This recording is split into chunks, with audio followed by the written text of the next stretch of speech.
What's up, Fantasy Freaks? It's Rob, the NRL Fantasy Freak, back with my first draft for 2026. In the graphic, you'll see all 21 players listed with their expected value and their expected averages. This is based on the way I've got their starting teams lined up. There'll be a lot to learn in the trials that will definitely change things, but at this point, I'm extremely happy with my squad. I've got all the value players plus a lot of guns in difficult positions. So I think the squad's got a really nice balance and hope you guys think so too.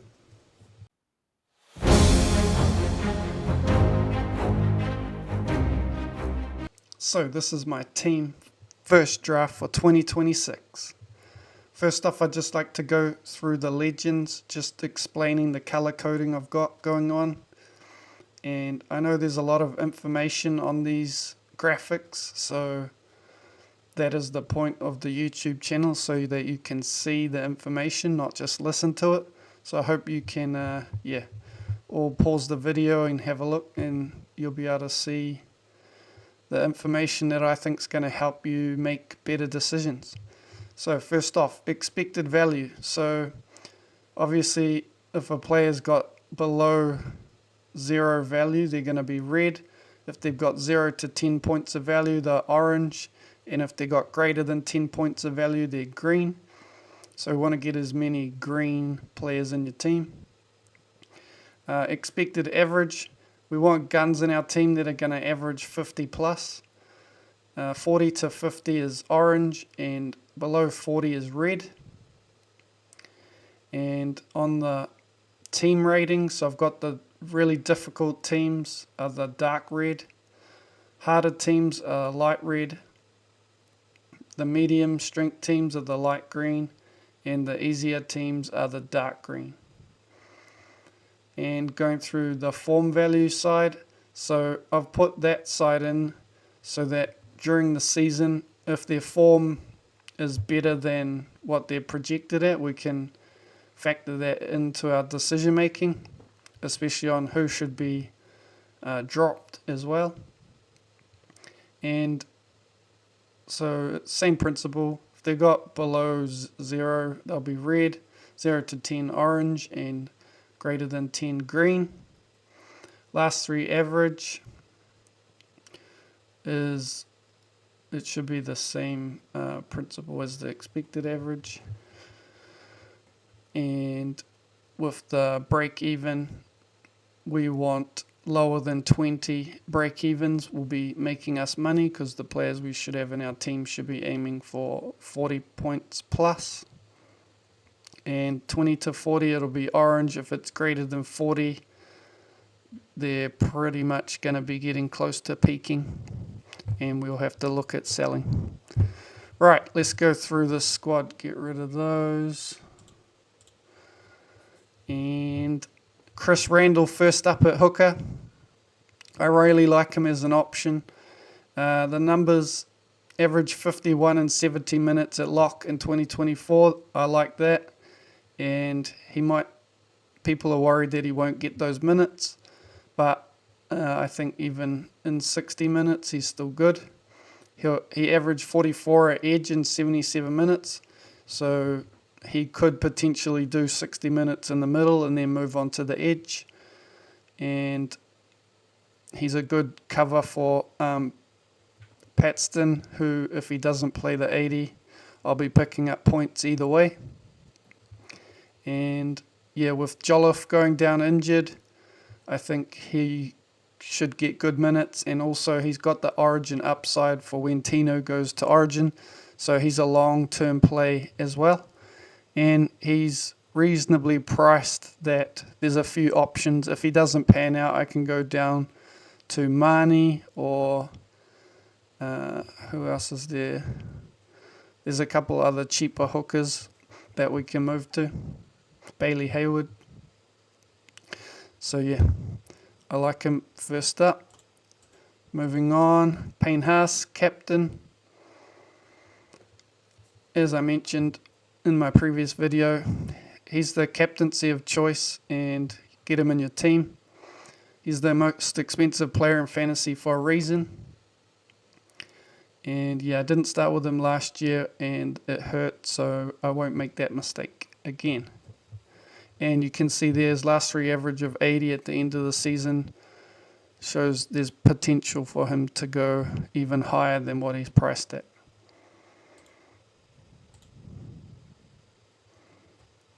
Trey Mooney at the Knights. So with Thompson and Elliott gone, he should get good minutes. He averaged 61 and 46 minutes in 3 games over 40 minutes. So he's a PPM beast. And yeah, great value. Get him in your team. Hamish Stewart. So with DeBellin gone and Little injured, means there's more middle minutes available. He should be the starting lock and he'll be good value. He averaged 50 and 52 minutes at lock in 2025. So yeah, that's pretty much what I've got him projected as. Get him in your team. So Josh Paxton. So he's getting the starting edge spot with Jolliffe going down in the preseason and Randall getting shifted to lock. Average 46 and 75 minutes in reserve grade, so he should be solid and great value at 250k. Next up, David Fafita. His form value's off the Richter scale. So that's a bad form value, I'm guessing. And I can just fix that.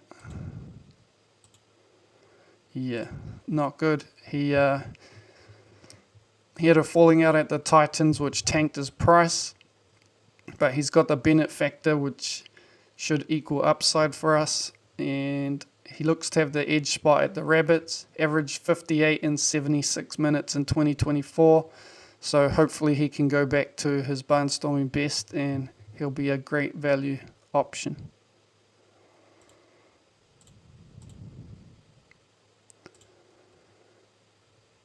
Nathan Cleary, second best captaincy option. He's the GOAT. He and the Panthers started off slow last year. That won't happen again. Good backup captaincy option. High ceiling. Get him in.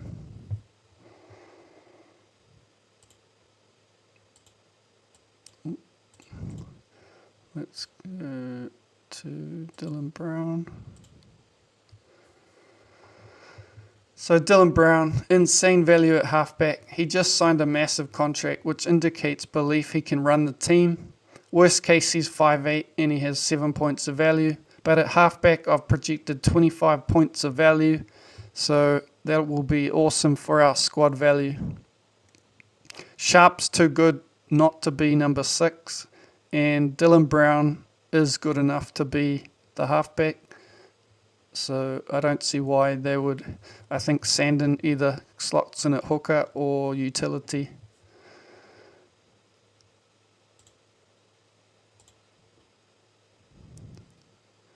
Oh, I haven't done any comments for Farnworth, but he's the best centre in the game by like 11 points, and that's why he's in the team. I've got heaps of value throughout the squad that enables this. And I think he shores up that tough centre position where generally the rule is you start cheap in the centres and build up to the big guns. But we've got so much value in the rest of our squad, I think it's worth getting the points in this position. Which contradicts what I said in my last video where I said he was too expensive. And it just shows that things can change quickly in fantasy, and I've flip-flopped on Herbie a few times. I had him, then I didn't, and now I just think, yeah, he's just too easy to put in considering the value in the rest of the team. So, yeah. Ewan Aitken. Bennett loves Aitken, and I think people are worried that he won't keep that starting edge spot, but I feel confident that he will, and if he doesn't, he's a good price that I can move down to pretty much anyone. There's also Carraz with this squad, I've got 115k in the bank, so I could easily go to Carraz, which I would like to do, but because he's got the bye in round 2, I don't really want to have that much money sitting on the bench, especially in that position. And yeah, so it's easy switch to him. Average 52 and 79 minutes at Edge in 2025. Had injuries but is back fit and has the spot ahead of Duncan. He's a great centre option. When you can get a back rower in your centres, I think you should do it all day because there's not as many as there used to be.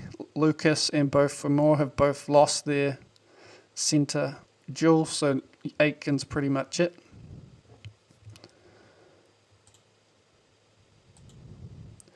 Into the backs, we've got Whalongo. He is, without Pappenhausen, he's got the fullback spot. Average 52 at fullback in games over 70 minutes. I ignored his first game where he scored 19, just to give a boost to his average and projected value.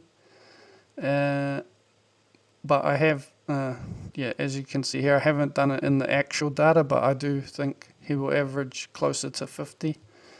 And he's in a great team in the Storm, and I think they'll know how to get the best out of him.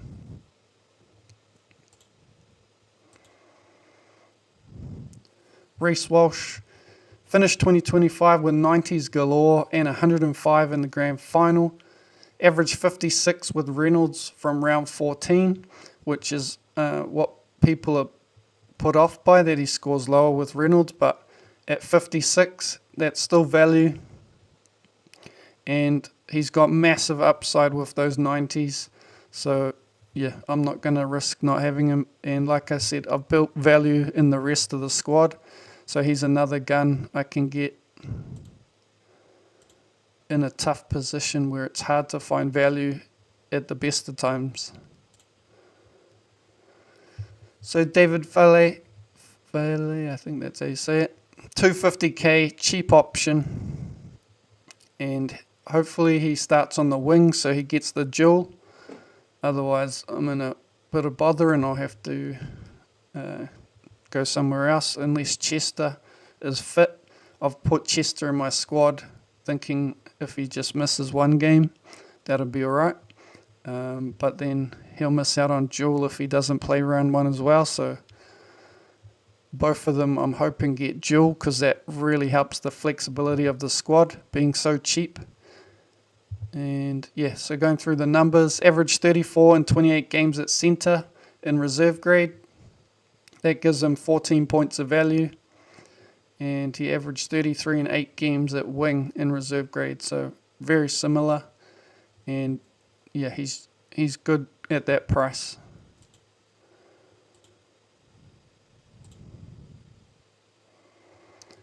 Jesse Colquhoun at the Sharks. He's got the lock spot with McInnes not due back until May. Averaged 36 and 44 minutes at lock in 2025.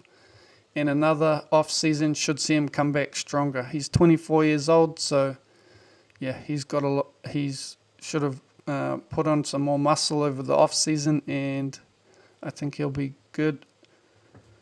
Got him down for 15 points of value.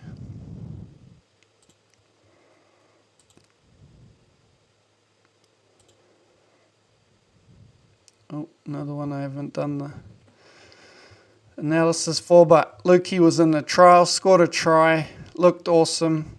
We all know he's a great player, and I just think his size, his height, his athleticism, he should be getting at least 60 minutes on an edge, and that would give him 22 points of value. And yeah, at 300k, I think at that price I'm willing to take the risk even if he's starting off the bench. And with Dewey, I can loop him and see if I have to take his score or not, if he gets a good score. So here's the big one that I just added to my squad today. Tamairi Martin. Oh, he's not in the database. That's our New Year's. But yeah, he's looking like he might get the halfback spot at the Warriors. At 250k, he'll be a gold mine, 30 points of value. He looks to have the halfback spot ahead of Tanner Boyd. Average 51 in 82 minutes in 2024 at halfback.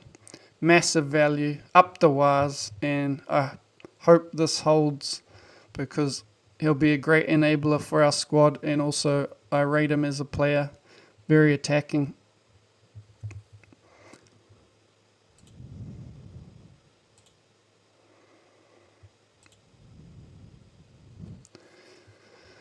Adam Dewey ended the year on fire in the halfback spot, averaged 61 in 3 games. So I hope he can stay fit, as the Tigers could do some damage with him pulling the strings. I've projected him to average 56 with 12 points of value, which is awesome when you're averaging over 50, when you can get a gun at that price. Lasati, so I think he's got the edge spot at the Storm. Averaged 38 in 63 minutes on the edge in reserve grade. Should get first crack, and he's great value to start. So again, we'll know more through trials, but at this point, he's cheap, good value. He doesn't need to be doing much to make money. So he's in my team. Sanders, averaged 39 in 41 games at halfback in reserve grade. So at that projection, that gives him 12 points of value.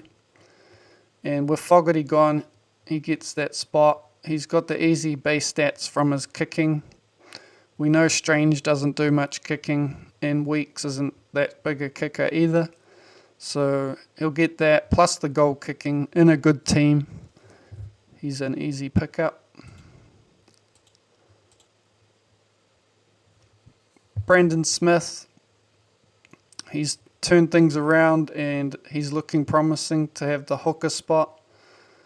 Averaged 38 in 61 minutes at hooker in 2024. So even with that projection, that's 15 points of value. So he doesn't need to be an 80-minute hooker. And he's got the dual, which is handy, and he's got the Bennett factor as well. So hopefully Bennett can get the best out of him. And last but not least, Tom Chester, averaged 38 in 3 games over 70 minutes at centre in 2024. Averaged 52 in 3 games at centre in reserve grade. So averaged it out 42 because it's a bit harder in NRL, and cheap enabler with high upside. Hopefully he gets in for round 1 and he'll be great value. So yeah, that's my team for round 1. Let me know what you think in the comments, and I will see you in the next one.